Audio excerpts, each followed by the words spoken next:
नमस्कार, मैं आपके साथ अंजना और आप देख रहे हैं नेशन न्यूज। भारत देश का सर्वाधिक खबरों वाला चैनल जो आपको निष्पक्ष और सच्ची खबरें सबसे पहले नेशन न्यूज पर आपको देखने को मिलती है।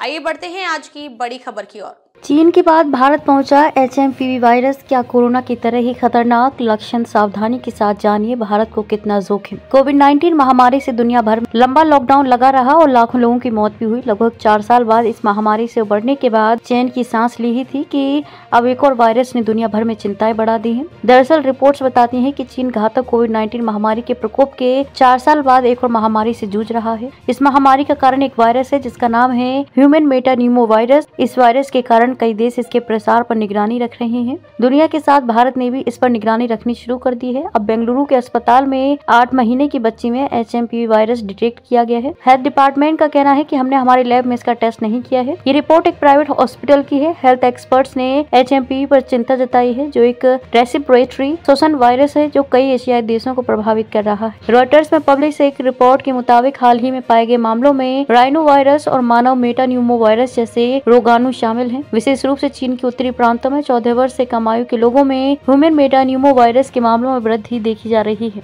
अब तक के लिए बस इतना ही। फिर मिलते हैं कैसी ही बड़ी खबर के साथ। तब तक के लिए नमस्कार और देखते रहिए नेशन न्यूज। ताजा अपडेट के लिए हमारे YouTube चैनल व Facebook पेज को लाइक सब्सक्राइब जरूर करें। धन्यवाद।